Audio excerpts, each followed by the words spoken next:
Son las 7:30 de la tarde, una hora menos en las Islas Canarias. Sean bienvenidos todos a la redacción abierta del Toro Televisión, donde ya estamos listos para contarles lo que ha pasado en el día, para opinarles sobre lo que ha pasado en el día, que no son pocas cosas, con dos principios fundamentales: la valentía y el rigor.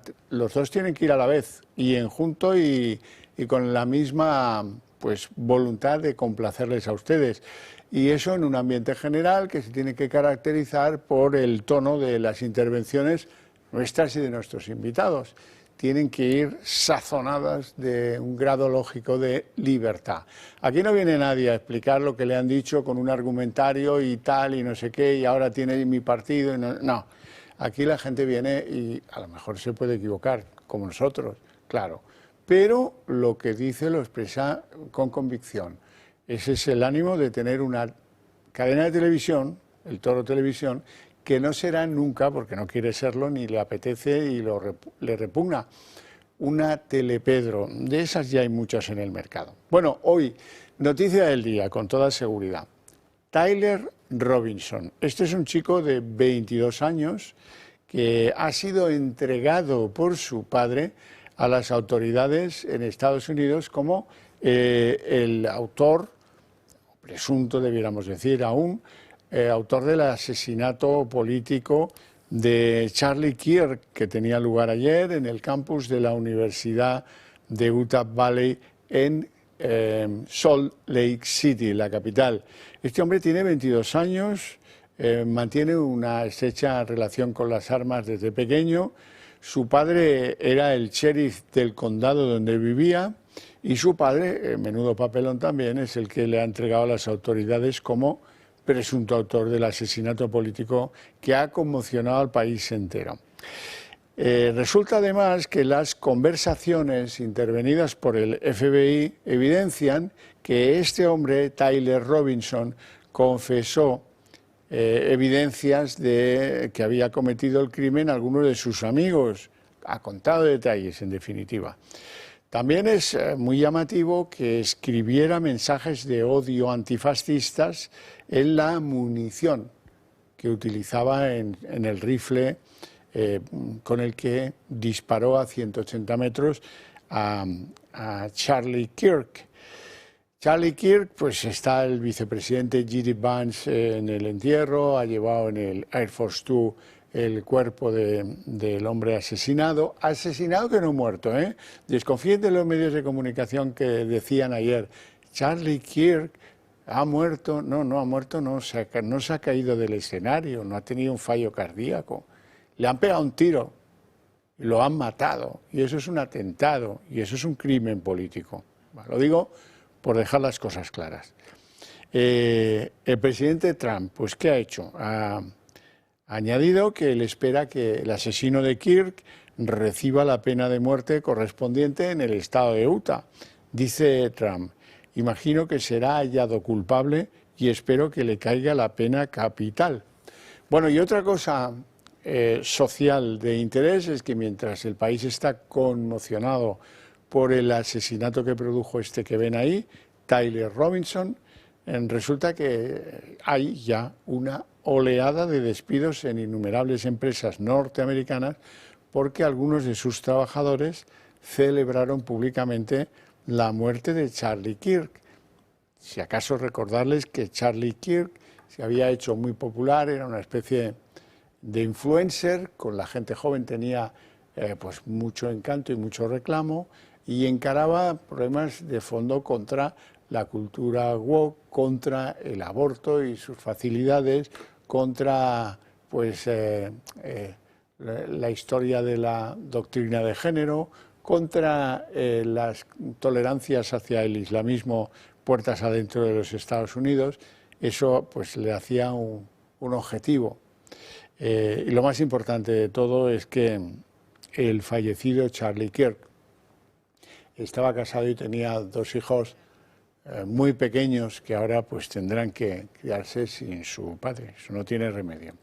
Bueno, y de Estados Unidos nos vamos a Brasil porque ayer lo comentábamos, el Supremo de Brasil ha condenado al expresidente Bolsonaro a más de 27 años de cárcel por intentar un golpe de Estado contra el actual presidente, Lula da Silva.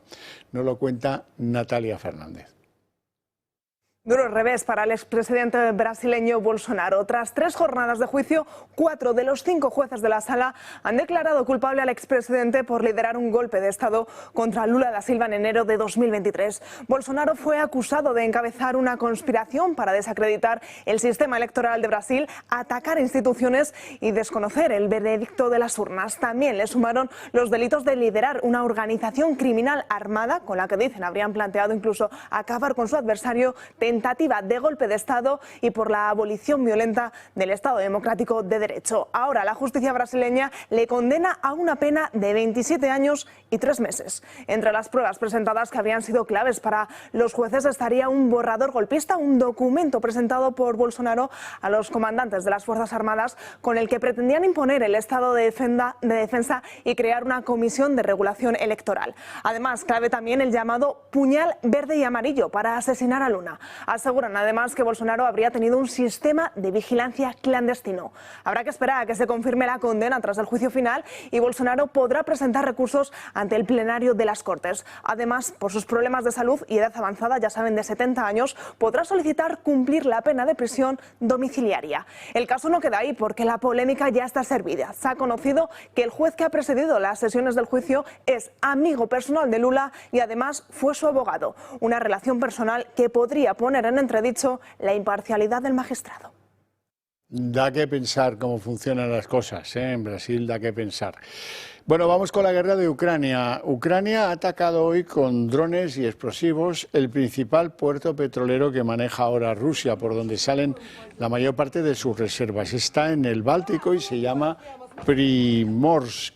Está bastante lejos del territorio ucraniano, lo digo para los amantes de la geografía. Y esto viene a demostrar que la guerra ahora entre Ucrania y Rusia está centrada en enviar drones con explosivos a instalaciones energéticas, sea en el caso de Rusia sobre Ucrania, sea en el caso de Ucrania sobre Rusia. En eso es en lo que están los últimos tiempos de esta guerra, la de la invasión de Ucrania. Hoy el juez Pedraz de la Audiencia Nacional ha decidido rechazar una querella planteada por la Asociación de Acción y Comunicación sobre Oriente Medio, que lo que pretendía era, oiga, actúen ustedes porque estas protestas de las que le llevamos hablando días y días y que hoy probablemente también tengamos que hablarles, estos actos de boicot de la Vuelta Ciclista a España, porque participe en ella un equipo de Israel, con algunas caídas, con acortar algunas etapas, todo esto puede entrañar un posible delito de odio. Como les decía, el magistrado Pedraz lo ha rechazado. Quiero hablar yo de este asunto con el presidente de ACOM, de la asociación que llevó este asunto a la Audiencia Nacional. Don Ángel Mas, muy buenas tardes, gracias por atendernos. Buenas tardes. Cuénteme, según su punto de vista es un delito de odio bastante claro, ¿no? Bueno, no solo es un delito de odio. Quiero dejar claro que el juez Pedraz lo ha rechazado por una cuestión meramente competencial, diciendo que la Audiencia Nacional no sería competente en este caso, pero subsecuentemente, después de haber presentado nosotros la primera denuncia, hemos presentado otras en las que probamos los hechos que han acontecido en días sucesivos.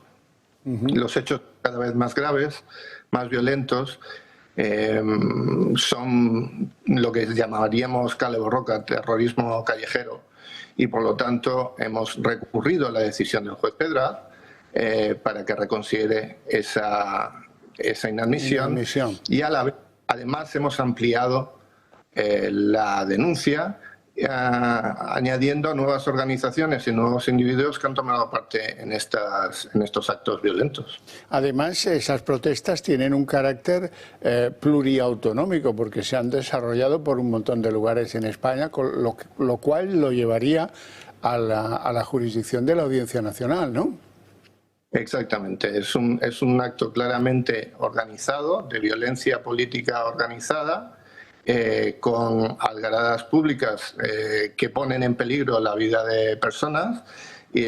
Por ejemplo, hemos visto que en Valladolid los mismos grupos de violentos del entorno bilduetarra que se manifestaron en el País Vasco se han desplazado a Valladolid a perpetrar los mismos hechos violentos. Por lo tanto, es una digamos, campaña organizada, como dice usted bien, de carácter nacional, y por lo tanto la Audiencia Nacional es perfectamente competente. Hemos visto en alguna de esas protestas a algunos de los líderes nacionales de algunas formaciones políticas de la ultraizquierda, en este caso de Pablo Fernández de Podemos, ¿no? Bueno, Pablo Fernández va a estar nombrado en la ampliación de la denuncia, pero es que además nosotros vamos a presentar en otra jurisdicción que no corresponde a la Audiencia Nacional, sino al Supremo, un nuevo caso contra ministros aforados como es José Manuel Álvarez o Sira Rego, que han apoyado públicamente de nuevo la comisión de delitos de terrorismo callejero. Han avalado estas acciones, las han apoyado, y por lo tanto estamos ante esta situación que solo parece poderse dar en España, de que desde el gobierno se jalea a la comisión de delitos, y desde el gobierno se insta a que la policía no actúe con contundencia contra la comisión de estos delitos. Y recuerdo, estos delitos implican poner en peligro, en serio peligro, la vida de los participantes en la prueba y, por supuesto, pues destruir de paso la imagen de España y la posibilidad de que España vuelva a organizar una vuelta de este tipo. De hecho, nosotros pensamos que se dan las condiciones, muy lamentablemente, porque no nos gusta, pero se dan las condiciones para que la vuelta haya sido cancelada hace ya varios días. Claro, aquí tenemos que al gobierno no le gusta que se celebre la vuelta porque participa un equipo israelí. Pero bueno, las normas de las vueltas ciclistas importantes del mundo las dicta la UCI, la Organización Internacional del Ciclismo. Así es que están en una contradicción que le sirve al gobierno para pronunciar a alguno de sus ministros la idea de que aunque las protestas sean comprensibles, no, las protestas no son comprensibles, ¿no? Ese es el asunto de base. Uno puede protestar, primero, podemos ir al fondo de lo que se protesta.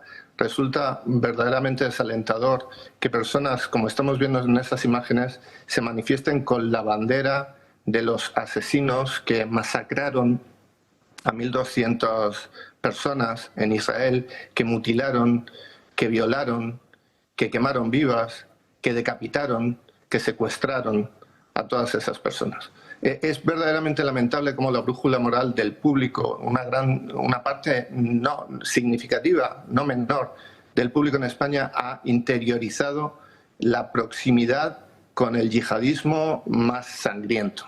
Pero más allá de eso, que el gobierno se sume a esas posturas, además, como dice bien usted, contradiciendo la normativa internacional de la propia UCI, que ha respondido ya formalmente diciendo que la participación del equipo israelí es perfectamente legal. De hecho, lo que se está poniendo en juego no es la legitimidad del equipo israelí a participar. Lo que se está poniendo en juego en realidad es la legitimidad de la Vuelta a España, la legitimidad de los organizadores para poder organizar una carrera de este nivel a nivel mundial. Desde luego. Bueno, pues quedamos a la espera de ver qué pasa con ese recurso en la Audiencia Nacional, si hay un cambio y esta denuncia entra a ser entendida y valorada por el juez, en este caso Santiago Pedraz. Si no, me dice usted que están pensando en ir al Supremo en una reclamación pareja o parecida a esta, ¿no? Sí, vamos a ir contra los ministros del gobierno, personas aforadas que han defendido estas algaradas, que las han jaleado, las han apoyado. Resulta chocante, pero que dos ministros del gobierno lo hagan, y además el ministro Marlaska, que es el encargado, debería ser el encargado de mantener el orden, pues claramente ha subdotado a la policía y no la ha dirigido a que haga cumplir la ley. Por eso el número de detenidos ha sido ínfimo en comparación con los gravísimos incidentes que han sucedido, que además han sido recogidos por todos los medios internacionales. Y los medios internacionales están claramente indicando que esto no es un problema de un equipo israelí que participe, es un problema de violencia callejera que usa como excusa cualquier cosa, como cortina de humo, como también nos tiene acostumbrados este gobierno a hacer. Don Ángel Mas, le agradezco mucho su participación en el programa. Le deseo una feliz tarde a pesar de la mala noticia que han recibido ustedes hoy. Un placer. No, ganaremos, ganaremos. Bueno, y a continuación seguramente la conocen y la recuerdan, pero hace mucho tiempo que no venía por aquí, doña Paula Cruzado, que nos viene a contar cosas del Club de Amigos. Muy buenas Normalmente tardes. las cuento yo, pero hoy las vas a contar tú. Sí, es que hacía mucho tiempo, como tú has dicho, así que estoy súper ilusionada de volver a estar contigo aquí en este programa que tanta audiencia tiene y que la gente nos llama muchísimo, felicitándote por tu programa, así que he dicho hoy no, Pues muchas gracias. tengo que hacer un huequillo para estar contigo. Yo siempre digo que hay ideas que compartimos y que si llegan a la conclusión después de haberlo intentado durante el mes de agosto, como guerrilleros, como francotiradores, oye, ¿qué tal? Que mira, que estas ideas... Y eso pues ya ven que pues es muy lento, a veces funciona, a veces tampoco.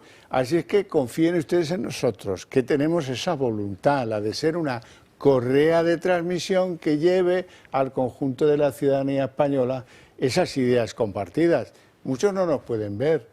¿Por qué? Pues porque en algunos lugares, en algunas comunidades autónomas, bastantes, no se nos ve si no es por un medio de pago.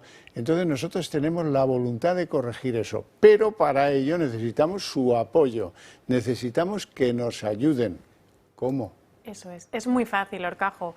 Nosotros hay dos vías principales para ayudarnos, uno es haciéndose socio del Club de Amigos, con una cuota que cada uno estime oportuno, que su economía le permita. Nosotros de verdad que agradecidos, que por muy poquito a nosotros nos ayuda mucho, siempre decimos granito a granito se hace granero y ayuda al compañero. Y luego otra opción es las donaciones puntuales, es decir, esas dos vías, tanto las cuotas como las donaciones, desgravan y además a todas aquellas personas que, pues que colaboran con nosotros se pueden desgravar esa cuota siempre y cuando lleguen a un mínimo de 250 euros, se pueden desgravar el 80% de esa donación. Es decir, en la renta. En la renta, es decir, esos 250, 50 es la cuota real que sería anual en lo que pagan de cuota anual en el Club de Amigos y esos 200 euros es lo que le devuelve Hacienda por esa desgravación.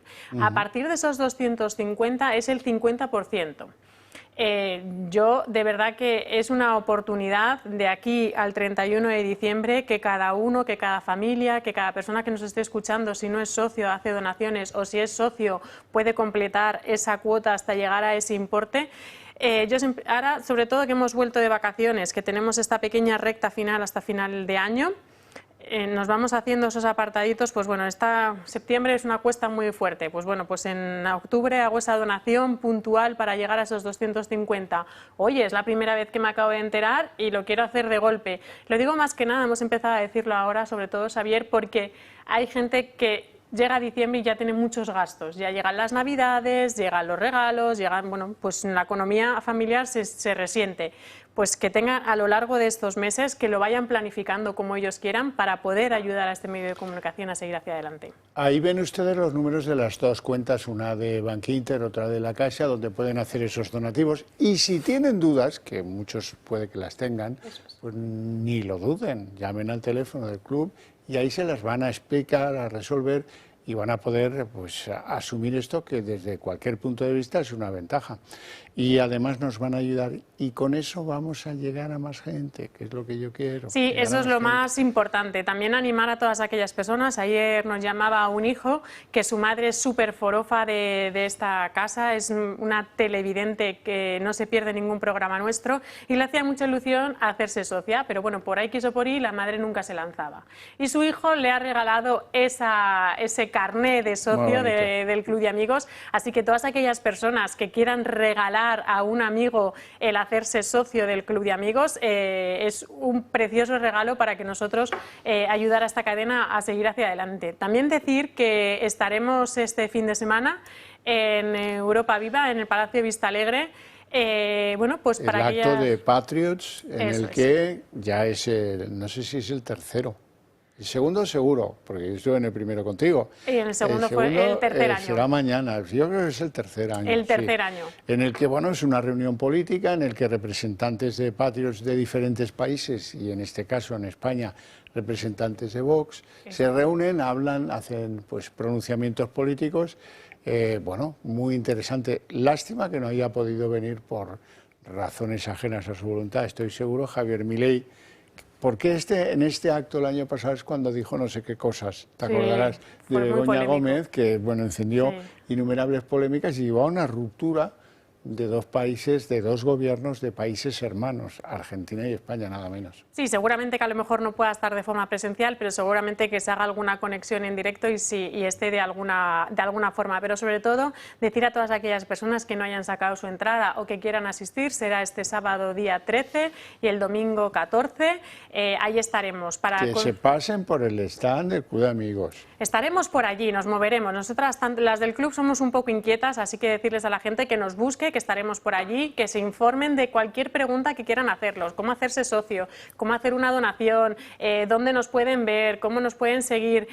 Todo, no hay ningún problema. Nosotros que nos busquen y mientras tanto pues que nos llamen al teléfono del Club de Amigos, que es el 91-616-2464, o nos escriban un correo electrónico a clubdeamigos@clubdeamigos.org y nosotros pues encantados de atenderles. Y nosotros también, con los amigos del club y con ustedes. No tengo más que agradecerte tu pase por el programa esta tarde de viernes, y yo tengo que seguir con otros predicamentos porque estoy yo muy obsesionado en convencer a la audiencia de que juntos, ustedes y nosotros, vamos a hacer sí o sí que la política en España aborde el problema de la droga. No queremos tener una sociedad torturada por las bandas de narco, no queremos tener problemas asociados a ese negocio del narco que parece tan lucrativo, pero que lleva otros delitos asociados, la droga, pues la prostitución, el tráfico de personas. Hemos visto juntos aquí ejemplos, yo les traigo ejemplos. ¿Qué más puedo hacer? Para que me ayuden a que los señores de la política desentierren la cabecita de la arena y se metan aquí el hocico y empiecen a destilar cambios políticos. Sentencias mayores, juzgados especializados, medios a la policía y a la Guardia Civil y pues, sí, lo que haga falta, lo que haga falta. Lo que no queremos es una juventud que decida orillar lo del trabajo, la dura vía del trabajo, para bajar fardos de las lanchas neumáticas que llegan a buenas... O los que deciden poner una plantación en el pueblo de los abuelos.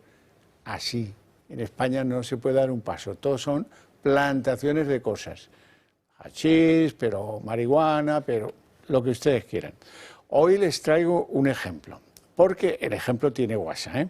Resulta que la Guardia Civil ha detenido a un señor que se dedicaba, su trabajo profesional era el de camionero. Circulaba con un camión frigorífico a la altura de Castellón.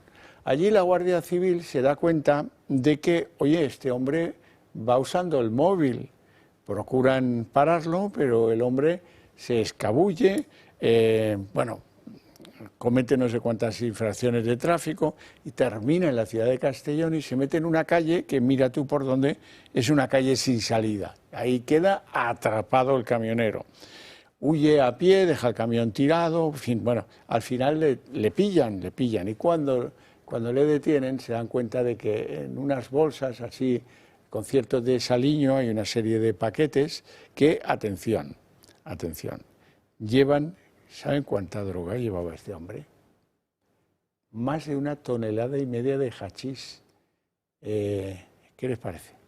Si el negocio es lucrativo, si el negocio se mueve, y bueno, yo creo que de Castellón hasta ahora no habíamos hablado nunca, ahora ya queda incorporado a nuestra colección de insólitos. 1,5 toneladas de hachís en Castellón, de insólitos que no queremos y por lo tanto tenemos que actuar en consecuencia y eliminar esta lacra que no nos lleva más que al mal camino, al camino de perdición. Bueno, también me gusta a menudo hablarles de comunidades autónomas que por razones X pues no salen siempre en los medios nacionales, no estamos al día a día de su actualidad, sea política o social. En este caso es política. Quiero hablarles de la Comunidad de Valencia porque su presidente, Carlos Mazón, después de la salida del gobierno, de su gobierno, del general Gans Pampols, que había ido para tomar el mando de las operaciones Trasladana, está preparando una remodelación del Ejecutivo valenciano prevista para el 5 de noviembre. O sea, un poco largo me lo fías, pero bueno, iremos viendo cuál es el elemento causal y quiénes son las personas que dan el primer paso para incorporarse al gobierno de Carlos Mazón. Bueno, dicho lo cual, cumplido el compromiso con el Club de Amigos, nos vamos a publicidad y a la vuelta abrimos nuestra mesa de análisis político. ¿Sabías que las horas más caras de la electricidad son justo cuando más la necesitas? Mañana y noche la luz se dispara y tu factura también. Con el nuevo modelo de autoconsumo remoto con baterías de comunidad solar, almacenas la energía que producen tus paneles situados en un parque solar durante el día y la usas cuando el precio de la luz es más cara. Producción, almacenamiento y ahorro, todo en un mismo proyecto y listo para cualquier vivienda. Pisos y casas que no pueden instalar paneles en el tejado están de suerte. Únete al cambio y protégete de las subidas de la luz. Llama ya al 980 28 12 o entra en comunidadsolar.es.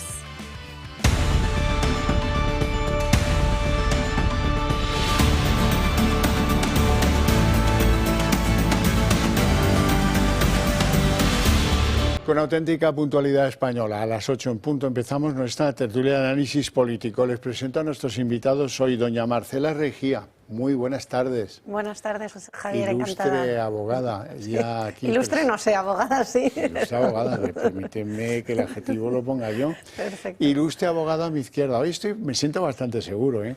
Ilustre abogada a mi izquierda, don David Gómez. Muy buenas tardes. Deje No tendrá usted nada en el Tribunal Supremo, podemos ir aquí mano a mano, Marcela y yo. Deje usted de adelgazar que nos deja en cuestión al resto. Es cuestión de ser papá, es fácil. Es usted papá y adelgaza usted rápido. Yo me he buscado otra cosa que también me sirve para no dormir, pero que es, no sé si más o menos dolorosa. Ya veremos. Ya veremos. Eso ya veremos. Les quería preguntar, aprovechando que ustedes están más en los nombres de la justicia, más que los humildes mortales que solo la sufrimos y de lejos, hemos conocido los 7 magistrados que compondrán la sala que tendrá que juzgar al fiscal general del Estado. Y yo tengo algún inconveniente, pero yo es que soy un poco así, revirado, ¿no? A mí me hubiera gustado que el pleno del Tribunal Supremo, la sala de pleno, hubiera tomado la decisión sobre la composición del. No sé cómo se ha tomado la decisión. La decisión se conoció incluso antes de que formalmente Hurtado convocara juicio oral contra el fiscal general del Estado. No es que me malicie nada, pero bueno, sé que la preside, por ejemplo, Andrés Martínez Arrieta, sé que está Marchena dentro de los que tal, y al resto los voy conociendo un poco menos. ¿Qué impresión tenéis vosotros? Bueno, yo no conocía la composición, la acabo de mirar previamente, pero la verdad que no me sorprende porque sabemos todos que Sánchez ha metido sus zarpas en todas las instituciones y la justicia, por desgracia, no ha sido una de ellas. En cualquier caso, creo que debemos de creer y velar por la imparcialidad de los jueces y de la Sala del Tribunal Supremo en especial. Pero vamos, esto es a lo que nos tienen acostumbrados, o sea que nada, ninguna novedad a este respecto. También es verdad que es triste, yo siempre lo recuerdo, esta dualidad en los jueces, ¿no?, de conservadores o progresistas, o que uno esté más cerca del gobierno, ¿no?, porque en el buen hacer del ejercicio de la judicatura está el ser imparcial y que ese tipo de tintes no se aprecien. Sí, es verdad, tiene usted razón, y a veces es injusto, porque, por ejemplo, Hurtado debería llevar una etiqueta de progresista. Sin embargo, pues lo ha llevado al banquillo, al fiscal general. Es verdad que algunos reprochan que eso de que no haya tenido o que aprecie un vacío legal cuestionable, para suspenderlo en sus funciones hasta que el Tribunal Supremo diga si es culpable o no de sus delitos. ¿Tú cómo lo ves, David? Bueno, las salas las elige el Consejo General del Poder Judicial, su composición, con lo cual, pues bueno, el Consejo General del Poder Judicial ya sabemos cómo está en este momento, y dada la trayectoria del caso, que no pinta nada bien para el fiscal general del Estado, pues bueno, claro, hay que ponerle algo muñidito, ¿no? Es decir, yo entiendo que los jueces es el momento de demostrar esa imparcialidad, este es el momento, ¿no?, que tanto hemos dicho aquí y que yo también tanto defiendo, pues ahora es el momento de que efectivamente esas etiquetas de colores políticos no entren en juego en ningún momento y se juzgue conforme a derecho. Sí, ha quedado usted fenomenal, pero no ha contestado la pregunta, bueno, así que lo tendré que hacer yo. Vamos a ver. Yo, imaginemos, no lo quiera Dios, que soy como Pedro Sánchez o parecido, estoy en el papel de Pedro Sánchez ahora. Yo voy a sufrir el desgaste de una condena de ese hombre después de haber dicho a los españoles quién manda en la Fiscalía. Yo voy a sufrir un desgaste después de haber dicho a los españoles no hay pruebas sobre este caso. Pues no sé, a lo mejor alguien me puede garantizar, no te preocupes, que tenemos una sala que esto como mucho va a quedar en empate, el partido no lo perdemos. Eso animaría a lo mejor que Sánchez se emperre. Yo creo que hasta este hombre estaría de acuerdo en marcharse a su casa, pero que no le dejan, en mi opinión. Sí, yo también opino lo mismo, sí. Claro, ¿y por qué mantenerle ahora ya después de que sabemos que se va a sentar en el banquillo? Pues lo práctico a lo mejor sería pues discretamente una salida tal y cual, pero tanto empeño. A veces también, que eso es lo que puede suceder y donde ha podido meter la zarpa Pedro Sánchez, porque es muy estilo totalitario, no es tanto que se vaya a juzgar el fondo y los jueces lleguen a una conclusión en contra del derecho penal, sino muchas veces es las propias garantías del derecho penal. Lo hemos visto, por ejemplo, con Lula, que se pudo presentar a la presidencia por un error, o sea, por un tema totalmente procesal en la causa, ¿no? Y entonces aquí puede pasar, el derecho español es muy garantista y cualquier cosa en el plazo de instrucción o cualquier pequeño detalle que se nos escape sin entrar en el fondo puede dar lugar a que él salga absuelto. O que se dejen escapar. Exacto, que también exacto. puede ocurrir. También puede ocurrir, Que no se sería dejen la escapar. primera No vez. sería la primera vez. Sí, y entonces no tienen que obligar al cancerbero Pumpido a salir in extremis a resolver asuntos, que ya está queriendo marcharse al Consejo de Estado en diciembre. Arden deseos. Hablabas de Lula. ¿Hablabas de Lula? Sí. Hablabas de Lula. Pues hay que ver cómo es Brasil también, ¿eh? Qué país tan peculiar. Resulta que le han caído en el Supremo, le han caído 27 años y unos meses a Bolsonaro. Dice que por tratar de dar un golpe de Estado contra Lula, y el presidente de la sala era el abogado de Lula. Sí. El abogado de Lula, amigo personal, es el que ha juzgado a Bolsonaro. Bueno, cuando las elecciones de Bolsonaro, que tenían fraude, aún así ganó. Sí, o sea, que un sí, presidente votado por la mayoría de los brasileños con muchísima distancia. Sí. Bueno, vamos a los temas nacionales que nos ocupan del día político de hoy. Hay una figura política en franco declive, se llama Yolanda Díaz. Un día pierde su reforma estrella en el Congreso, otro, el mismo día el presidente se va al cine en lugar de ir a votarla, ¿verdad? Son cosas que duelen, yo lo entiendo. Se equivoca cuando va a una entrevista en radio o en televisión y dice el fiscal del gobierno. Bueno, a lo mejor no es equivocarse, fue un rayo de traición del subconsciente, ¿no? Porque más verdad no podía decir, claro, que es el fiscal del gobierno. Bueno, el caso es que no pasa por sus mejores días. Y ha descubierto que los de Junts son, atención, unos chantajistas. A mí me recuerda aquel gendarme de Casablanca que después de estar todas las noches en las timbas de las mesas de juego, un día que le obligan los nazis a cerrar el café de Humphrey Bogart, llega allí y dice, horror, pero aquí se juega. Hay que cerrar esto inmediatamente. Bueno, ¿esto le preocupa a Pedro Sánchez? Relativamente no, porque él sabe que a Yolanda le baja el tono y la deja muda y ya aguanta con lo que sea y ya. Pero no crean, porque lo que ha hecho esto es acalorar a los de Junts.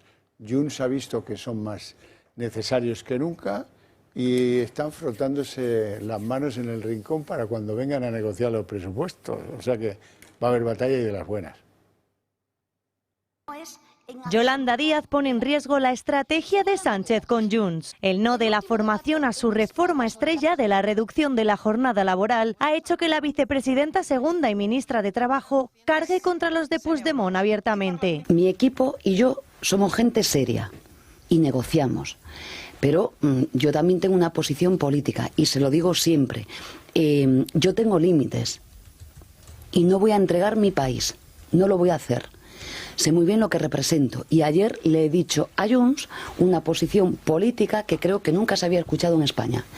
Yo comprendo la lógica parlamentaria y el PNV tiene X diputados y Junts X diputados y Sumar X diputados. Pero uno lo que tiene que hacer es negociar y no condicionar el absoluto, el todo, con una posición de fuerza que ya no es una clave de negociación, es de chantaje. Yolanda Díaz marca perfil propio y desafía a Junts, la formación de la que depende la legislatura. Estos ataques han abierto fisuras con Sánchez. Desde el gobierno advierten, con Junts no se pueden romper los puentes y por eso tratan de rebajar el tono y dejan claro que el gobierno sigue tendiendo la mano. Fue un debate intenso, pero me quedo con las palabras de Yolanda Díaz al finalizar la totalidad de ese debate, en el que tendió la mano a todas las fuerzas políticas para seguir dialogando. En Moncloa, desde el primer momento, han permitido que Yolanda Díaz orqueste en exclusiva las negociaciones, lo que podría entenderse como una muestra de confianza, pero solo ha sido una estrategia para que el PSOE pueda desligarse de una derrota que estaba asegurada. Tanto es así que el propio presidente del gobierno no asistió a la votación, prefirió irse de preestreno al cine con su mujer esa tarde. Fue el único diputado socialista que no votó para evitar que prosperase el veto del PP, Vox y Junts a la reducción de la jornada laboral. Aún así, en el gobierno no ven motivos para alarmarse. Creen que Junts sabe separar las declaraciones de Yolanda Díaz de la posición oficial de Moncloa. Por eso insisten en que el no a la jornada laboral no afectará la negociación de los presupuestos. David Gómez.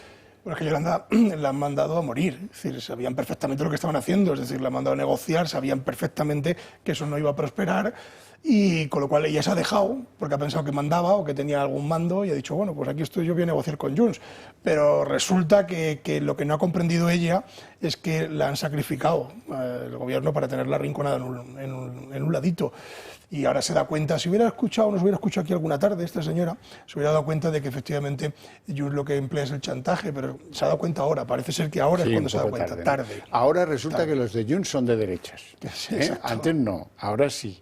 Pues mira, los argumentos de Junts eran bastante razonables. Oiga, se está usted cargando a las pymes con esta reducción de la jornada laboral, cosa que ella no quiso negociar con nadie.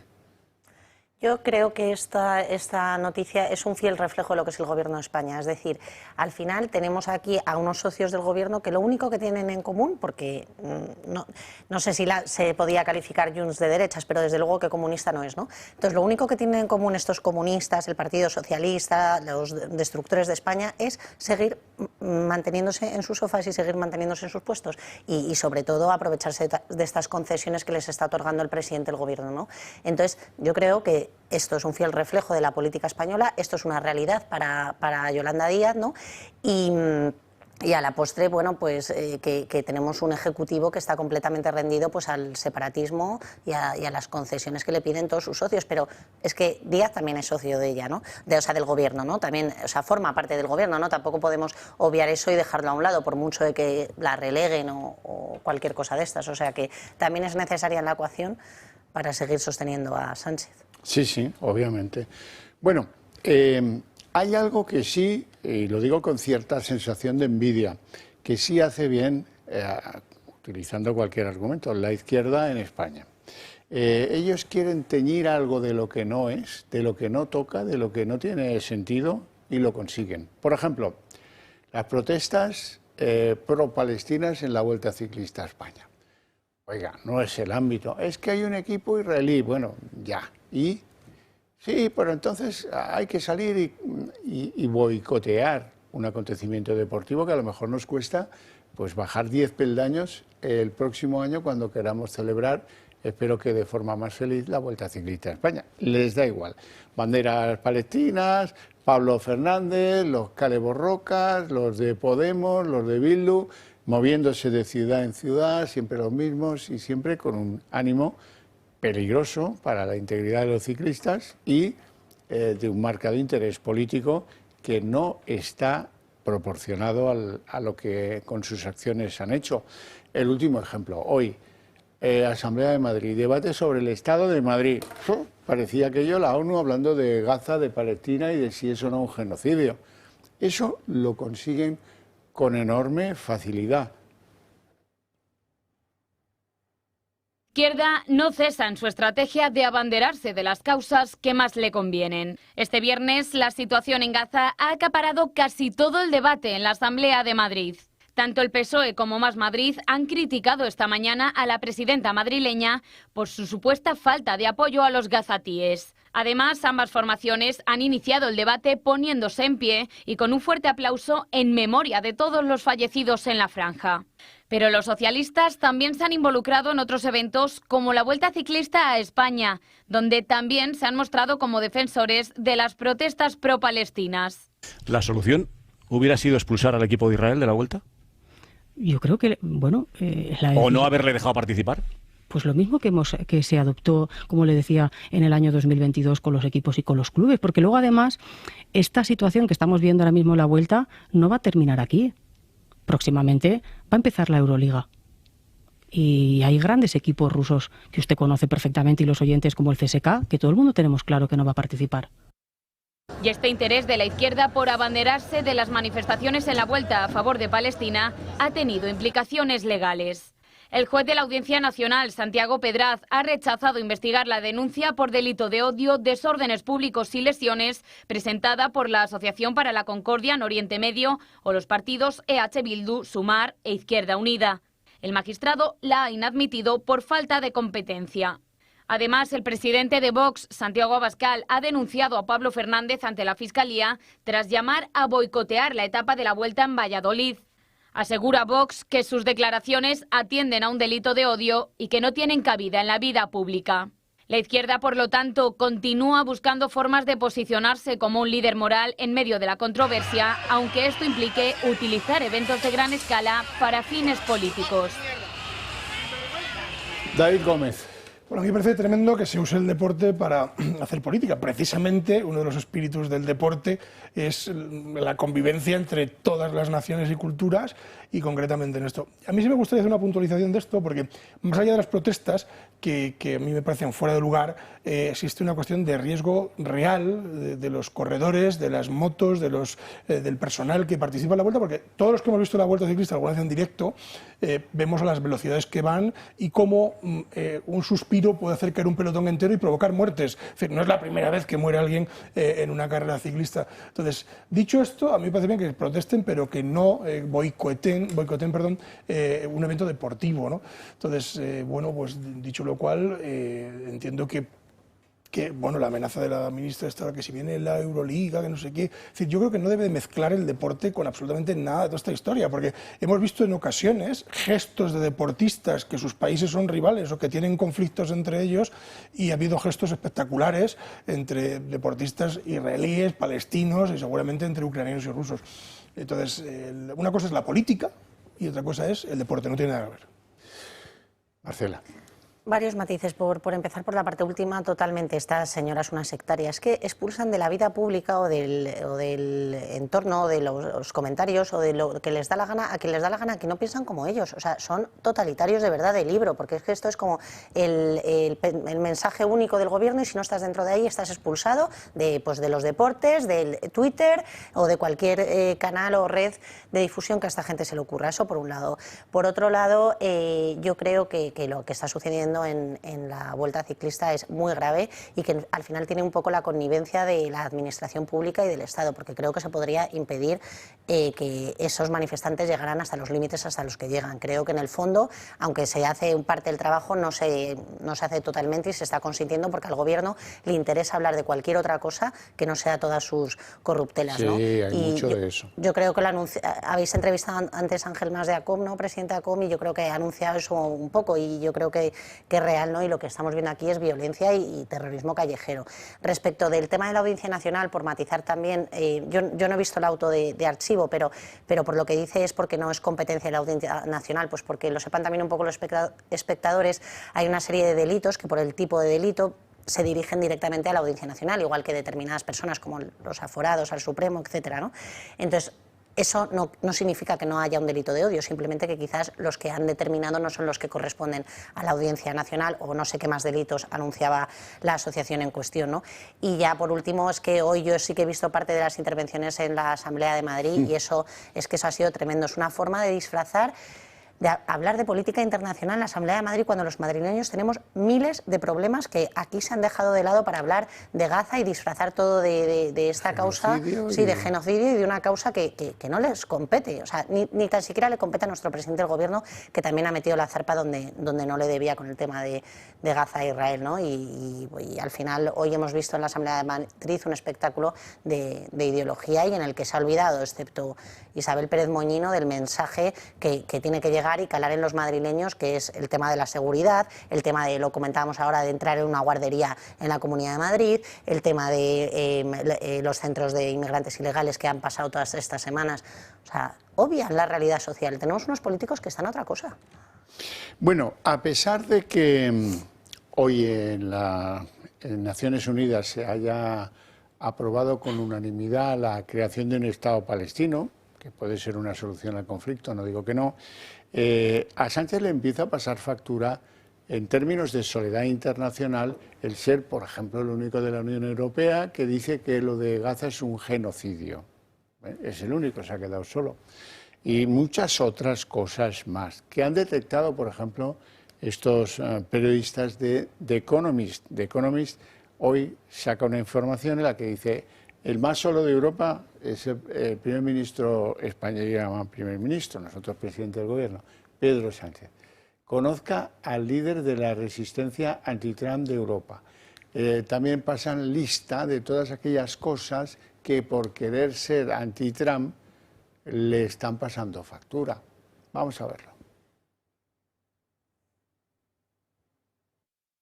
El prestigioso medio británico The Economist destaca la soledad de Pedro Sánchez en el panorama internacional por ser el líder del movimiento anti-Trump en Europa. En el artículo sostienen que la línea anti-Trump adoptada por Sánchez ha terminado debilitando el peso de España en los foros internacionales más relevantes, hasta el punto de quedar fuera de decisiones clave. En el texto ponen de ejemplo, como símbolo de ese aislamiento, la exclusión de Sánchez de la cumbre sobre Ucrania celebrada en la Casa Blanca el pasado agosto. Resulta sorprendente, señalan, que el líder socialista, defensor de Ucrania desde el inicio de la invasión rusa y presidente de la cuarta economía más grande de la Unión Europea, no tuviese asiento en esa reunión, en la que sí participaron los principales líderes de Reino Unido, Francia, Alemania e Italia. E incluso Finlandia estuvo presente, un país con una población 8 veces menor que la de España. Achacan esta ausencia, esta imagen de aislamiento, a los constantes choques con el presidente de Estados Unidos, especialmente en cuestiones sensibles como el gasto en defensa. The Economist recuerda que España fue el único país de la OTAN que rechazó de forma frontal aumentar dicho gasto, lo que según la publicación dejó en evidencia que España no es un socio fiable en el terreno de la seguridad colectiva. Y ese malestar se notó en el ambiente. De hecho, la propia foto de familia de los 32 aliados al comienzo de la sesión mostró a Sánchez aislado en un extremo, sin hablar con otros líderes. Fuera de nuestras fronteras, la postura de Sánchez se percibe como activismo político guiado por intereses domésticos y egoístas. Consideran que el presidente ha perdido influencia entre las principales potencias europeas y recuerdan que desafiar a Estados Unidos no suele traer buenos resultados para España. The Economist no critica que España se enfrente a Trump, sino la manera aislada en la que Sánchez ha decidido hacerlo. Afirman que para enfrentarse a los matones hay que construir coaliciones y concluyen con una sentencia clara: la resistencia por sí sola es lamentablemente inútil.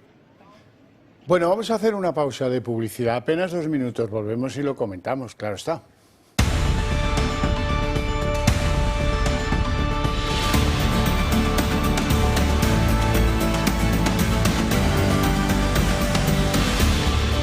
Bueno, Bueno, pues esa democracia incomprensible que nos hace amigos de Venezuela, pero que también a veces cuando toca somos amigos de compañías chinas que tienen problemas de espionaje en el mundo entero, pues eso nos lleva a una posición política que termina por complicarse, que es lo que le pasa a Sánchez.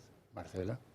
Apuntabais en el vídeo un calificativo que me ha gustado, ¿no? Que era que lo que se dedica es a hacer activismo político. Yo estoy completamente de acuerdo. O sea, este señor tiene un sectarismo ideológico que lo convierte en un presidente deslegitimado totalmente y en especial para los intereses de los españoles, ¿no? O sea, a este señor nadie le respalda sus ocurrencias, nadie le respalda sus delirios diplomáticos, como con el tema de Gaza, ni su obsesión por erigirse líder de las causas que no le corresponden, ¿no? Nadie, salvo esos países, las narcodictaduras o a cualquiera que le interese para su ideología política, porque es un activista, efectivamente, estoy de acuerdo. A ver, Sánchez el problema que tiene es que pensaba que iba a ser el César y se ha quedado en el portero de Europa, o yo qué sé. Entonces, claro, al final la política internacional no la dirige nadie.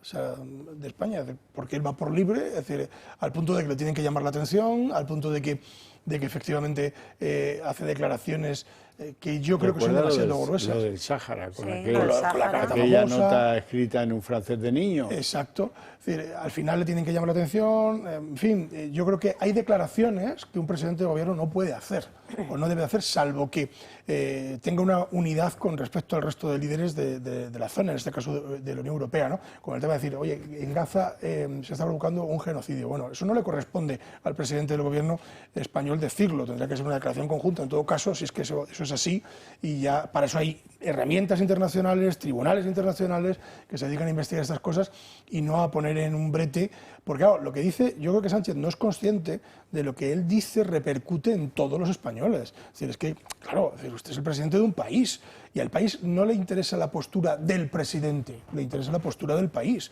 Y si la postura del país es llevarse bien con Latinoamérica, pero también con Estados Unidos, usted tendría que hacer un esfuerzo y, aunque el presidente de Estados Unidos no le caiga bien, pues tragárselo, oiga, y está donde tiene que estar.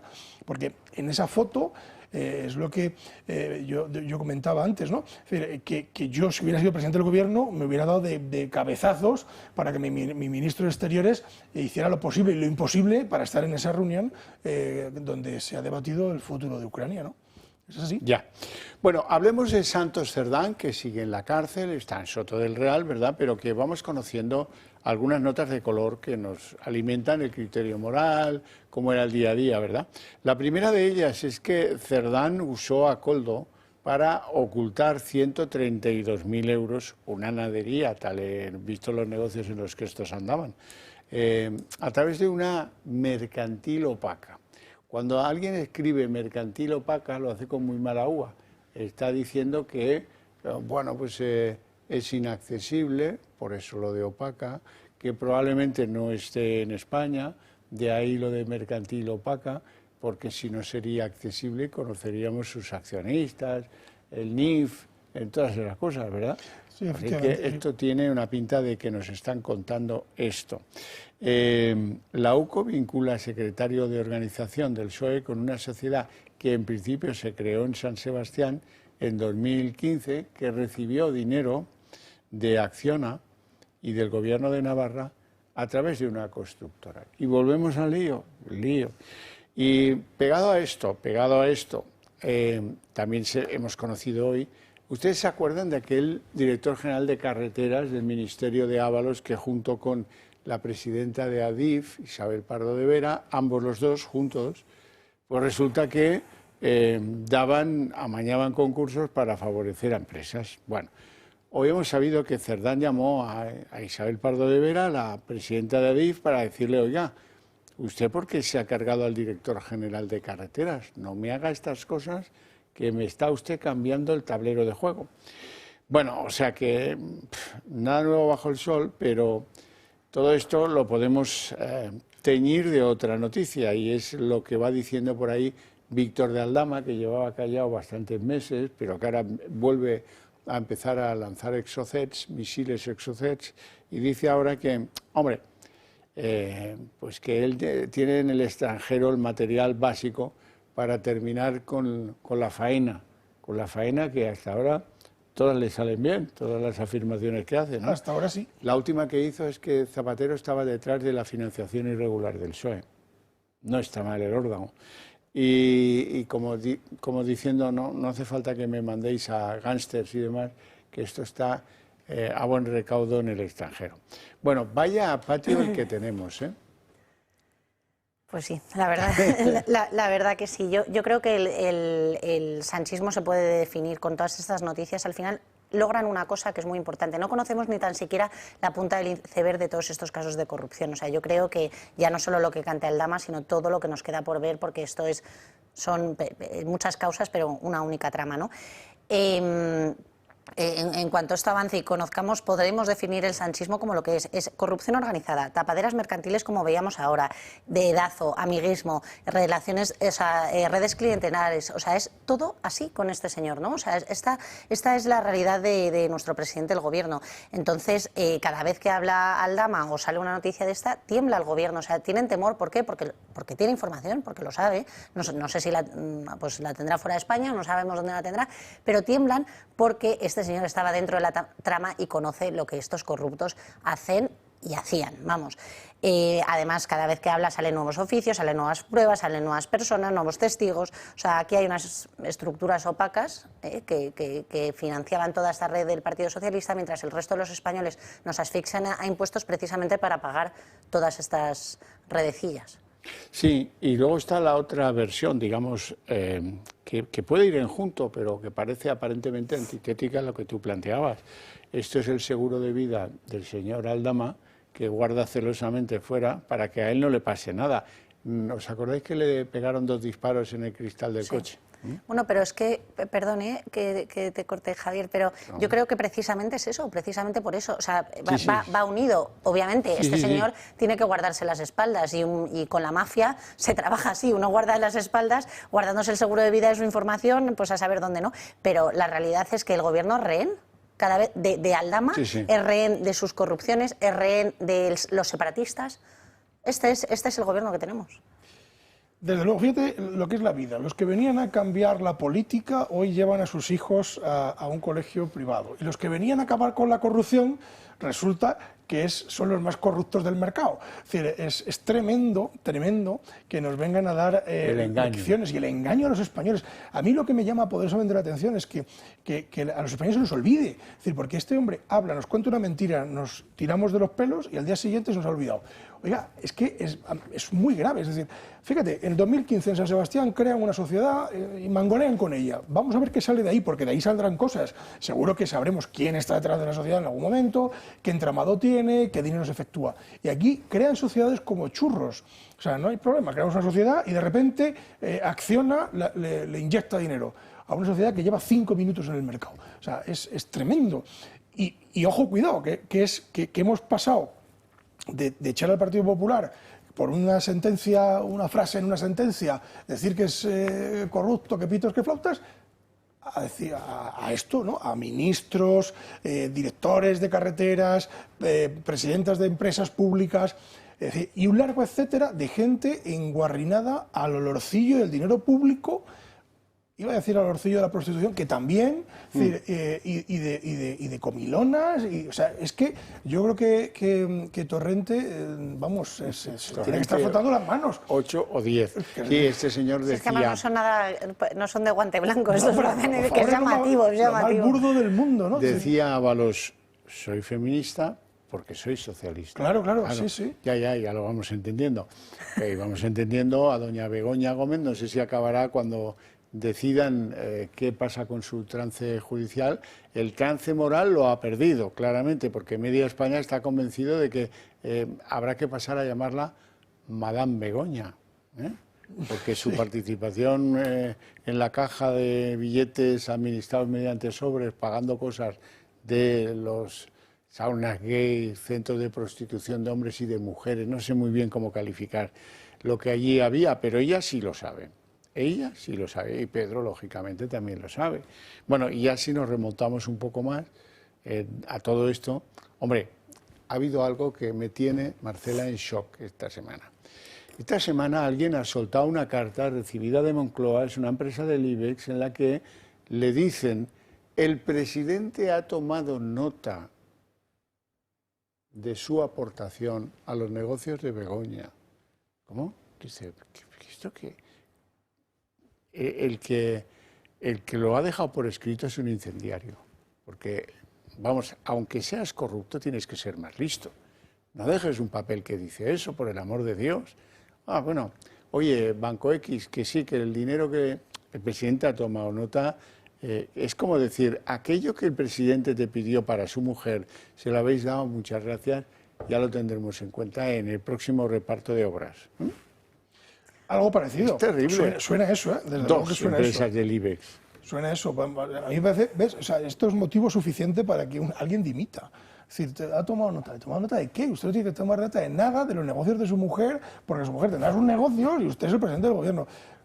Que desde mi punto de vista su mujer no tendría que tener ningún negocio, o sea, partiendo de la base de este asunto, pero bueno, oiga, pues los tiene, pues vale, pues que no se va a estar en casa, perfecto, pero que lo haga de una forma con luz y taquígrafos, ¿no? Es decir, hasta ahora ninguna mujer de presidente, no hemos tenido todavía ningún marido de presidenta, es decir, pero hasta ahora todas han tenido, pues eso, la de Zapatero cantaba, la de Aznar se dedicaba a una tarea institucional, la de Rajoy exactamente lo mismo. Es decir, no hemos escuchado nunca hablar, muy poquito, de las mujeres de los presidentes del gobierno hasta que ha llegado esta señora, que parece que tiene que tener el foco mediático encima. Es decir, yo no digo que ocupen un cuarto lugar, no, pero bueno, todo el mundo sabe qué tiene que hacer en esas situaciones. Claro, es obligada. Hombre, es obligado.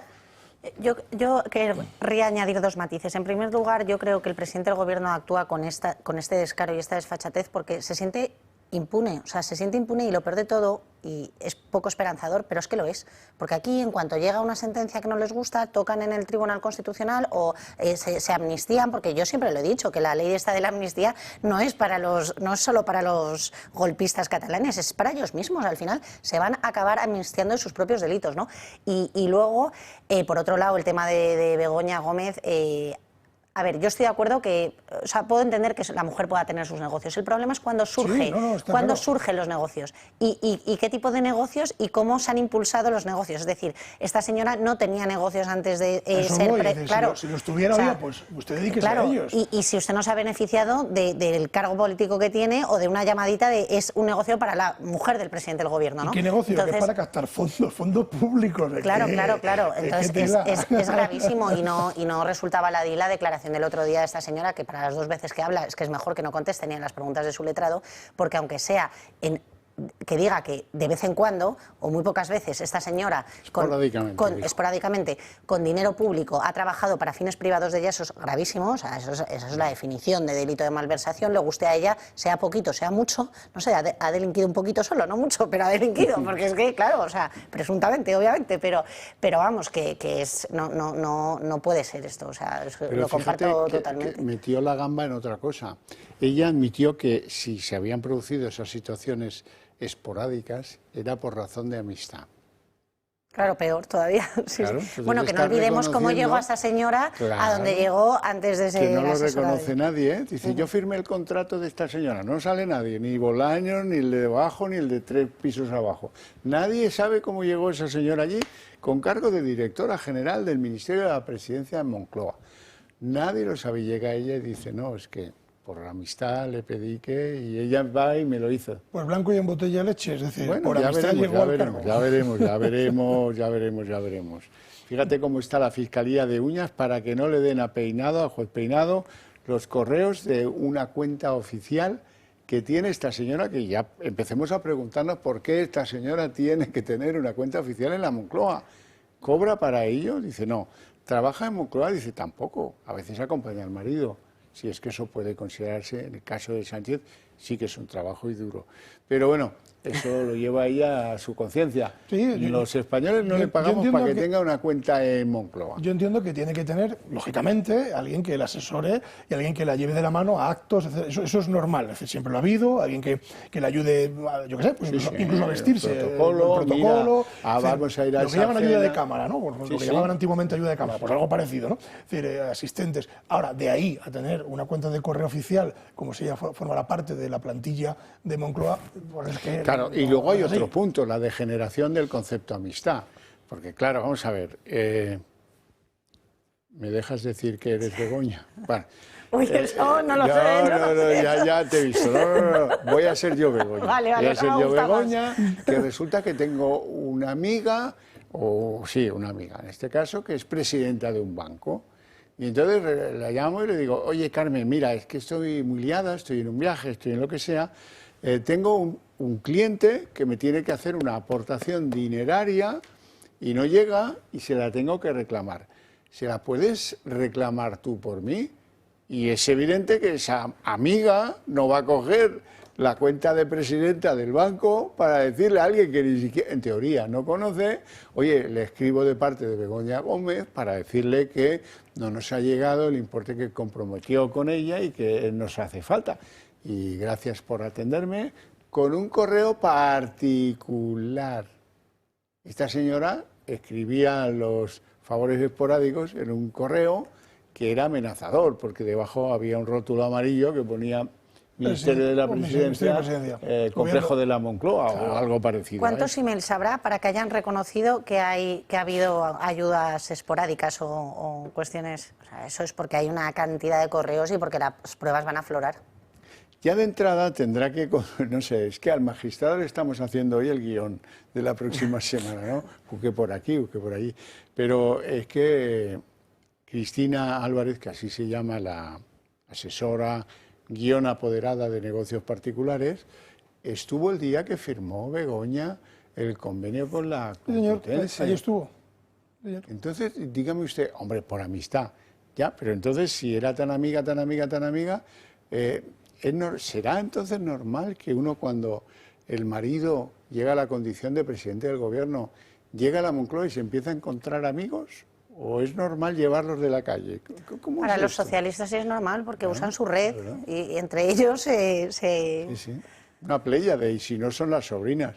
No, esto es fantástico todo. Estamos aprendiendo todo mucho. Pero mucho, además. Yo desde luego, no sé cómo se eligen esos cargos. Yo sí sé cómo los elegiría yo. Yo te diría, oye, pues ponerme aquí, o sea, si yo no tengo ni idea de economía, ponerme a un tío aquí al lado, llamar a Xavier y que se ponga a mi lado y que, en fin, cosas de este estilo. Es decir, por lo menos con contrato, saber qué cargo ocupas y saber tus límites. Porque cuando tienes un cargo de esos, tú tienes unos límites que no puedes sobrepasar. Que preguntas el primer día. Efectivamente, los preguntas. Tú tienes hasta dónde llego, es decir, cuáles son firmar créditos y hasta qué importe, y con qué avales. Y con qué avales. Hasta aquí llego. No puedo sobrepasar esos límites. Yo creo que hasta ahora creo que es la primera vez que vemos cómo alguien que en política se llaman miembros del equipo A, es decir, que son los asistentes o el personal de confianza, es la primera vez que conocemos el nombre de alguien metido en un follón de estos, porque hasta ahora la gente que ha trabajado en el complejo de Moncloa o en ministerios, asistiendo a ministros, en fin, a directores generales, se han limitado pues, a agendas, a reuniones, en fin, a su trabajo, lógicamente, pero no a hacer la compra al ministro, a llevarle de paseo. Algún caso ha habido, bueno, sí, algún caso ha habido, pero bueno. Pero no de este estilo, y sobre todo a mandar correos para negocios particulares, en este caso de la mujer del presidente del gobierno. Implicarse al punto de reclamar dinero prometido por la señora Begoña, ¿no? Claro. Bueno, en fin, qué cosas, tremendo. ¿Qué opinión tenéis de cómo está en nuestro país el asunto de la inmigración? Yo tengo la impresión de que tiene unos agujeros cósmicos, interesadamente. Tengo la impresión de que hay muchos que se están forrando con eso, pero se están forrando a lo bestia. Y tengo la sensación de que hay muchos funcionarios que no están cumpliendo con su deber. Vamos a ver, hoy, el ejemplo de hoy. Hay un funcionario de un municipio mallorquín que se llama Alcudia, que empadronaba a los migrantes en solares o viviendas inhabitables. Le daba igual porque era el responsable del ayuntamiento que hacía el padrón. Así que les daba la papela. ¿Qué obtiene un inmigrante con esa papela? Servicios públicos, asistencia universal y gratuita y una serie de cosas. Este funcionario, nada eficiente o nada decente, está a disposición judicial. Tiene 44 años y ahora lo que está por ver es si cobraba por esas gestiones. O era un desviado de la política, de estos que, pues un radical que, no lo sé, una de las dos cosas será, ninguna de las dos me gustan. Y luego os pongo a tiro otro caso en Barcelona. Están investigando una academia de español que hay en Barcelona academias de español, esto también es una noticia. Pero bueno, una academia de español que les prometía a sus clientes marroquíes y argelinos, que eran la mayor parte, que les iban a dar la visa para que pudieran estar legalmente en España. Pero bueno, esto podía ser un fraude, esto podía ser una estafa. Tiene pinta de picaresca, tiene pinta Sí, de picaresca. sí. Lo otro es más preocupante, es decir, Lo otro el pasa filtro oficial en eso es- ayuntamientos claro, de toda España, eso, donde sí. hay alguien que es de no sé qué ideología y que cuando llega alguien que, mire, que soy de tal y no sé qué, mira, este es el papel de lo que tienes que conseguir. Un recibo, a veces ha servido en Madrid, han servido recibos de Telepizza, de entrega de encargos de pizza. Si se ha hecho un encargo y se ha recogido en ese domicilio, que consta en el recibo, hay una especie de título de demostración. un título que demuestra que vives ahí, pero que no es real. Sí, que también utilizan los ocupas, exacto. Efectivamente, que eso ha servido en un tribunal de justicia, por ejemplo, Madrid. Sí, sí, sí. Hemos visto Caso casos de que fue muy empadronamiento. famoso. Tu título de propiedad no te sirve para recuperar tu casa ni Exacto, cosas de esas. Es curioso, en Una- España no le dejan vivir un tiempo prolongado en un camping, ¿no? Está como prohibido. Oye, pues yo quiero vivir en un camping todo el año, no te dejan. Hay una norma que lo prohíbe. Sin embargo, hemos visto casos de empadronamiento en roulotte. Bueno, el delincuente del árbol, el que vive en el árbol. Y ya sé, ni siquiera que ya reincidente. Raspech de Alicante, sí, sí. Y ese del árbol, claro, fíjate hasta dónde llega la doble moral del funcionario.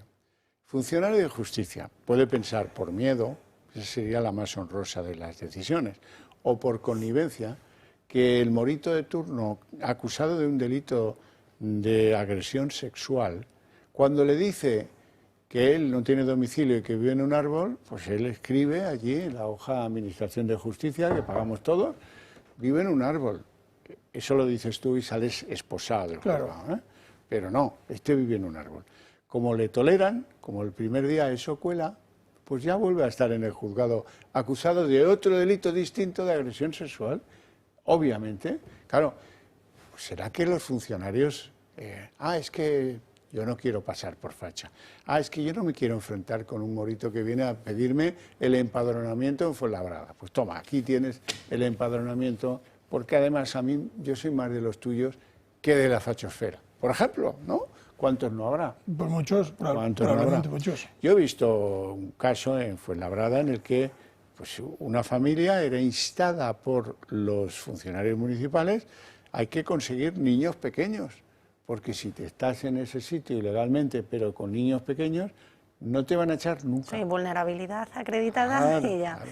A mí me parecía muy interesante una cosa que apuntabas y yo creo que es lo que hay que recordar en estas cosas, porque uno escucha que un guardia civil o ¿no? Bueno, un funcionario público ¿no? Empadrona a gente que no está legal, fraudulentamente, vamos. Las consecuencias, oye eso y no parece más grave, uno piensa, bueno, pues que le empadronen, pero que no esté sin domicilio, ¿no? O sea, ese mensaje buenista que tenemos. Pero yo creo que hay que recordar las consecuencias que las has apuntado tú. Cuando una persona logra empadronarse en España, que necesita una serie de requisitos, accede a sanidad gratuita, a ayudas sociales, a escolarización, a permiso de residencia, a un montón de cosas que el resto de españoles que cumplen la ley y pagan sus impuestos rigurosamente, muchas veces no tienen la posibilidad de acceder porque esas plazas ya están cogidas por estas terceras personas. Y sobre todo que son los que mantienen ese sistema con sus impuestos y estos posibles beneficios para esas personas, ¿no? Eso por un lado. Y sobre el otro tema del fraude de la Academia de Lengua Española en Barcelona, ¿no? Yo creo que esto es un fiel reflejo del negocio que es la inmigración ilegal y, bueno, en concreto luego podemos hablar de la inmigración ilegal masiva, ¿no? Pero que se ha estado tolerando durante años. O sea, hay mafias, chiringuitos que se dedican expresamente a hacer caja comprometiéndose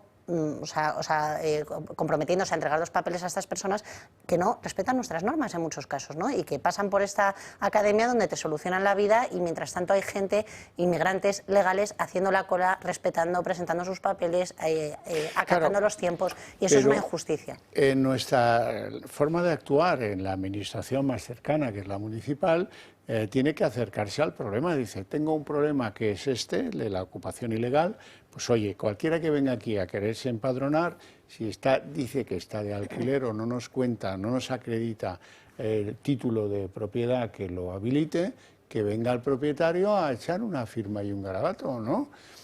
Por ejemplo, en Italia, y no ahora con Giorgia Meloni, que le ha dado un giro copernicano súper positivo al tema de la inmigración, ha eliminado la extra capacidad de inmigrantes que llegaban a Italia con una sola decisión política. Los ilegales no tienen ayudas sociales. Y se han venido a España o donde fuera.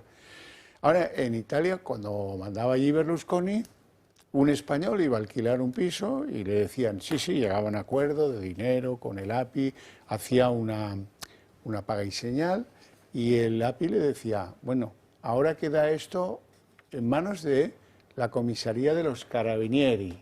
Vaya usted allí, preséntese y atienda el requerimiento que le hagan.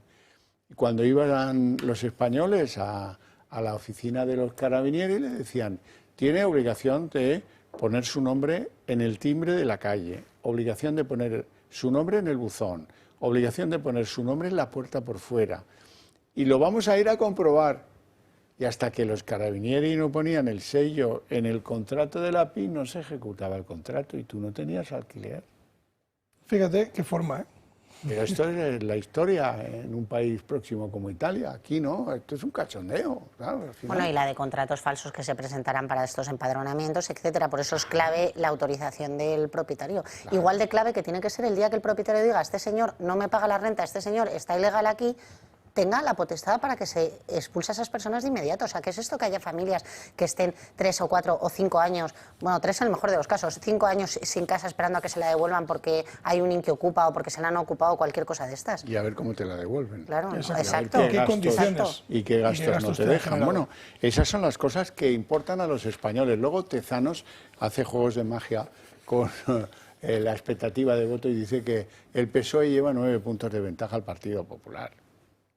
Tezanos, para eso está ahí, para producir fuegos artificiales, fuegos fatuos, para ver si la gente se distrae un poquito y no atendemos a lo fundamental: corrupción, juzgados, responsabilidades políticas y de las penales. Dicen que lo que más le ha dolido al fiscal general del Estado ha sido la fianza, 150.000 pavos que va a tener que poner la vivienda ahí en prenda. Claro. Porque no, parece que no los tiene, eso me han contado. Igual se los presta Begoña. Dinero hay, claro. en efectivo, y no preguntes de dónde, pero bueno, sí.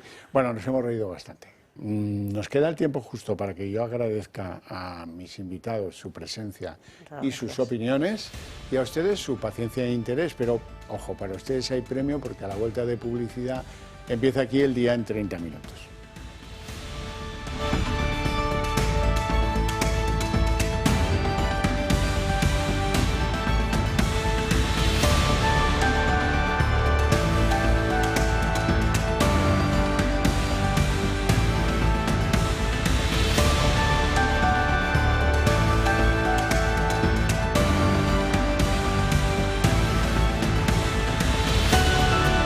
El día en 30 minutos vamos a conocer todos a Tyler Robinson, un joven de 22 años de Utah que ha sido entregado por su propio padre a las autoridades norteamericanas en tanto que conocía su autoría, la autoría del asesinato político de Charlie Kirk, el hombre con enorme capacidad entre los jóvenes para difundir las principales teorías del trumpismo, desde la teoría anti-woke al aborto, pasando por una serie de cosas que él rechazaba abiertamente. Este es Tyler Robinson, del que les hablaba antes, lo más comprometido e interesante psicológicamente hablando. En las conversaciones del FBI resulta que él ha confesado detalles del crimen a sus amigos, que había escrito mensajes de odio, mensajes también antifascistas en la munición que usó para el crimen. Y Donald Trump, el presidente americano, añadió en el día de hoy que espera que el asesino de Kirk reciba la pena de muerte. Dice que imagina que será hallado culpable y que le caiga la pena capital, que por cierto está vigente en Utah.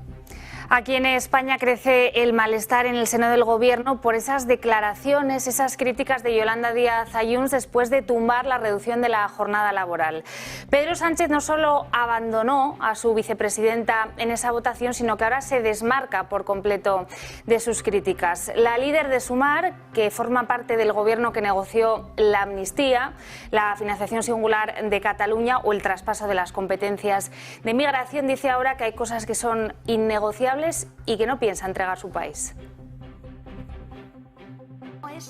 Yolanda Díaz pone en riesgo la estrategia de Sánchez con Junts. El no de la formación a su reforma estrella de la reducción de la jornada laboral ha hecho que la vicepresidenta segunda y ministra de Trabajo cargue contra los de Puigdemont abiertamente. Mi equipo y yo somos gente seria y negociamos.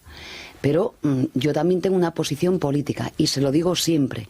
Yo tengo límites y no voy a entregar mi país, no lo voy a hacer. Sé muy bien lo que represento y ayer le he dicho a Junts una posición política que creo que nunca se había escuchado en España. Yo comprendo la lógica parlamentaria.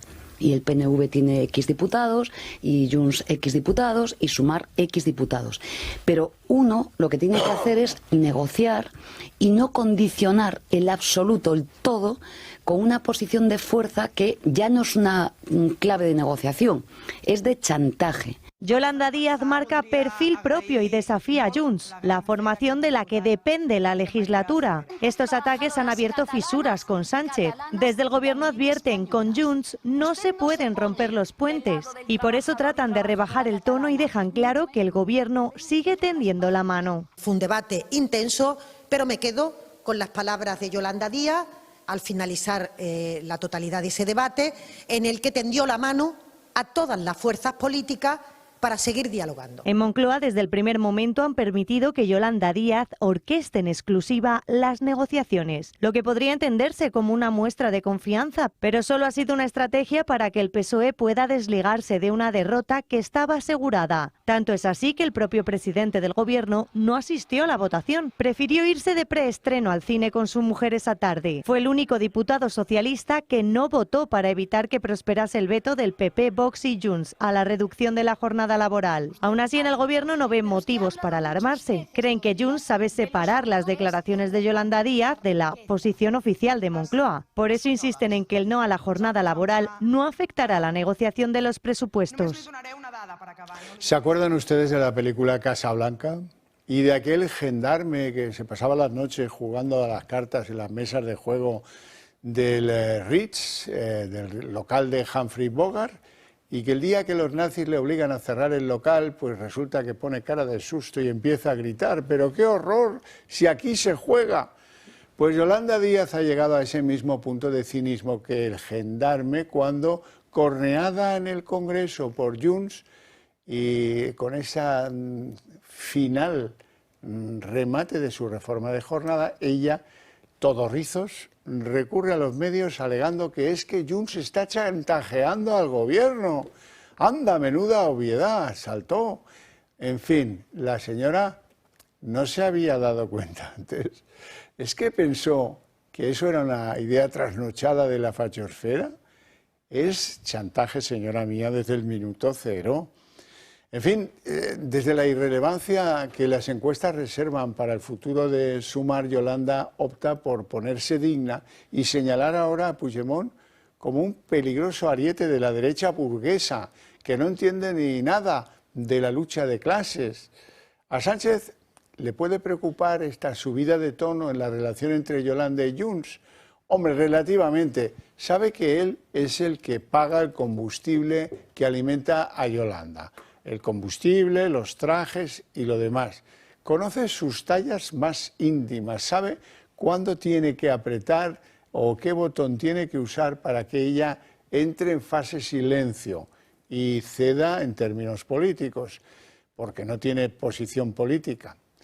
Aunque es verdad, por otra parte, que los indepes catalanes, y no solo los indepes catalanes, han visto que ahora el Gobierno está mucho más dividido y dependiente de ellos. Sin ellos nada es posible y Sánchez se tendrá que limitar a maullar en el tejado de zinc, sabiendo que un día va a llegar una tormenta va a llegar un rayo perdido y ese va a ser el día del punto final.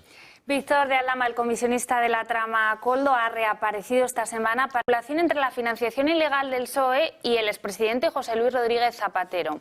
Atención a esta información que publica hoy además el diario La Razón.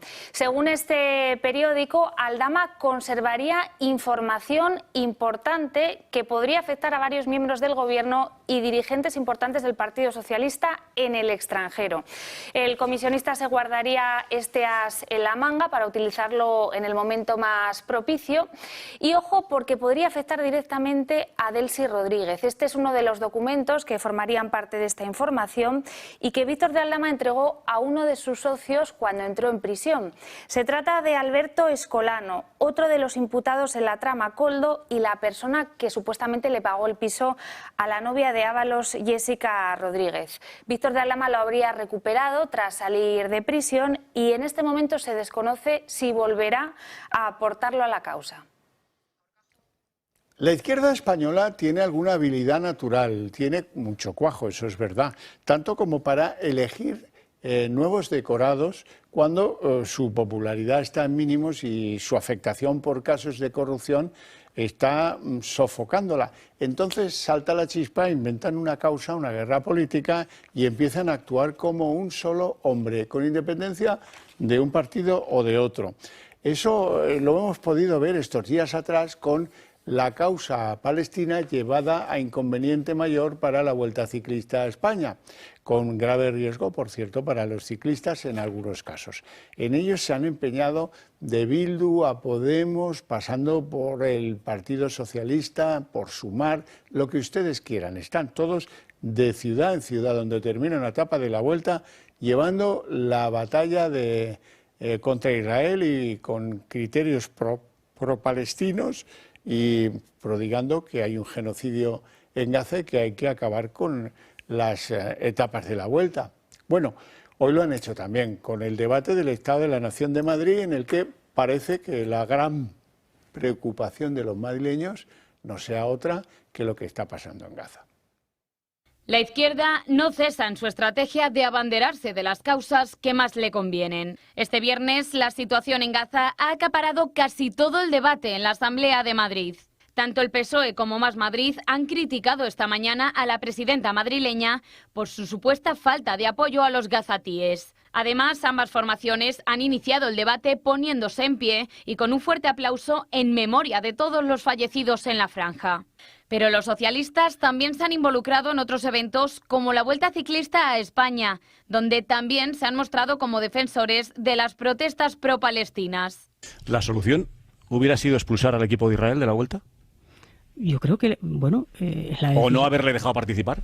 Pues lo mismo que se adoptó, como le decía, en el año 2022 con los equipos y con los clubes, porque luego además esta situación que estamos viendo ahora mismo en la Vuelta no va a terminar aquí. Próximamente va a empezar la Euroliga.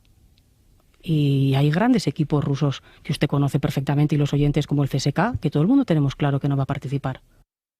Y este interés de la izquierda por abanderarse de las manifestaciones en la Vuelta a favor de Palestina ha tenido implicaciones legales. El juez de la Audiencia Nacional, Santiago Pedraz, ha rechazado investigar la denuncia por delito de odio, desórdenes públicos y lesiones presentada por la Asociación para la Concordia en Oriente Medio o los partidos EH Bildu, Sumar e Izquierda Unida. El magistrado la ha inadmitido por falta de competencia. Además, el presidente de Vox, Santiago Abascal, ha denunciado a Pablo Fernández ante la Fiscalía tras llamar a boicotear la etapa de la Vuelta en Valladolid. Asegura Vox que sus declaraciones atienden a un delito de odio y que no tienen cabida en la vida pública. La izquierda, por lo tanto, continúa buscando formas de posicionarse como un líder moral en medio de la controversia, aunque esto implique utilizar eventos de gran escala para fines políticos. El aislamiento de España a nivel internacional por sus alianzas con narcodictaduras o por sus posiciones en defensa ha dejado de ser un tema exclusivamente de política doméstica. The Economist, uno de los semanarios y publicaciones más influyentes de Reino Unido, cree que estas decisiones de Sánchez en lo referente a Israel o a Venezuela obedecen a decisiones egoístas y retrata la pérdida de peso internacional de España.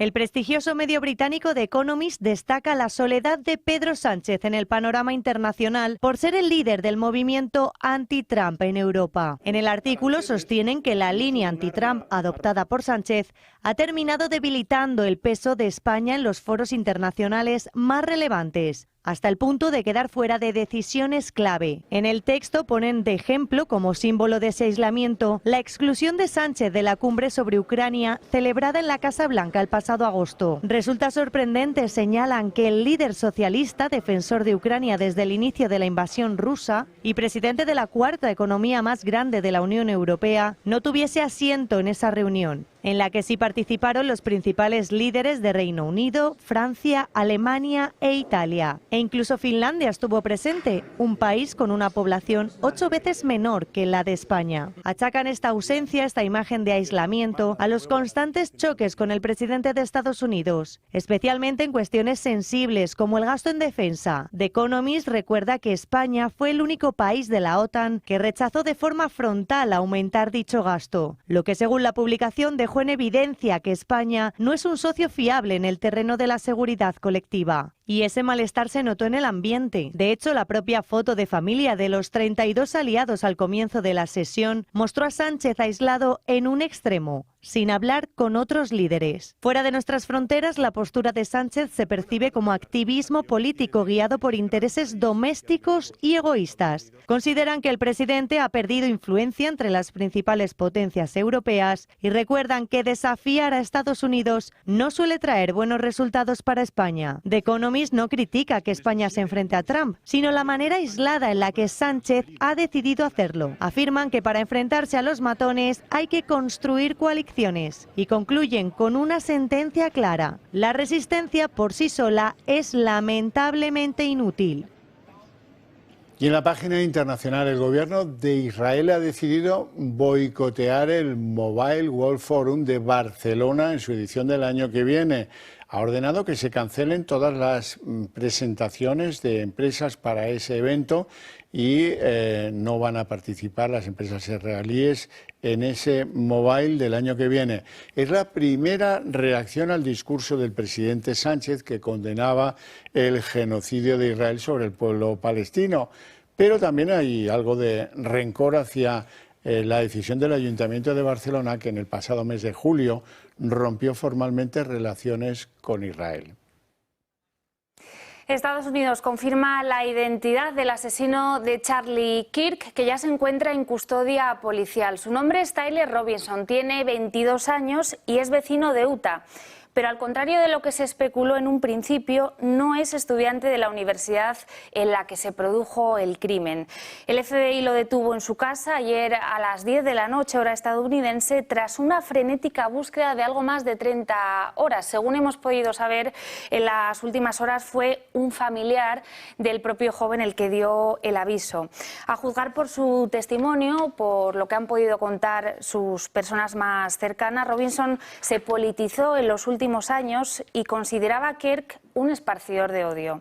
Era un buen estudiante y, por lo que consta en los registros estatales, no tenía antecedentes penales. Se enfrenta a varios delitos, pero sobre todo a uno, el asesinato en grado capital, que le podría acarrear la pena de muerte. Ya se ha abierto una investigación sobre lo que pudo haber fallado en ese dispositivo, que se ha destacado, que se ha calificado como pobre. El protocolo, los agentes de seguridad que acompañan a Donald Trump en sus apariciones habituales se habría reforzado. Decenas de miles de soldados, se habla de 72.000, así como un potente misil llamado Oreshnik, se han desplegado en territorio bielorruso en lo que llaman unas maniobras conjuntas de los ejércitos rusos y bielorruso.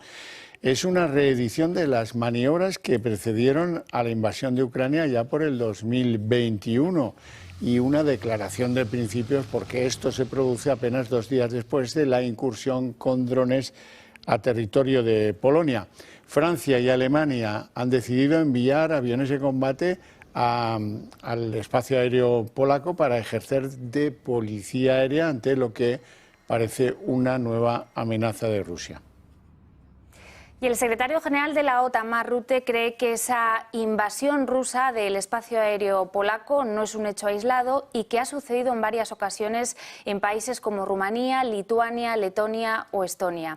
Él mismo ha anunciado hoy una nueva iniciativa militar que va a contar con activos de varios países de la OTAN y que lo que busca es reforzar el flanco este. Lo que pasó el miércoles no es un hecho aislado.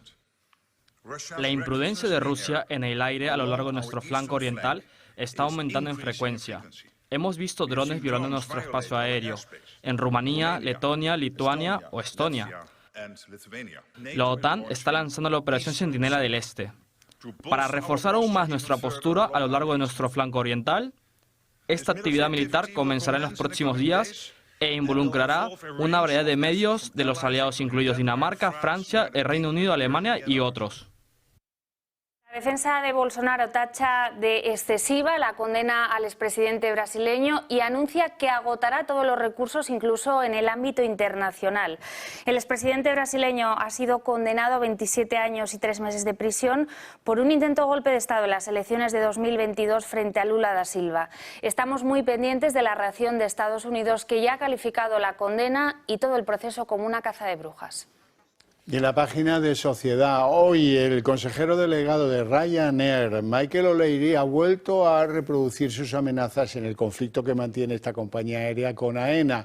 Dice O'Leary que van a intentar evitarlo, pero que puede producirse otra reducción de la oferta de la compañía en 1 millón de plazas el próximo verano 2026. Ya saben que hace algo más de un mes se produjo el primer anuncio que costó 1 millón de plazas menos de Ryanair sobre diferentes destinos de suelo español. La aerolínea de bajo coste contempla eliminar 1 millón de plazas adicionales en sus vuelos para el próximo verano.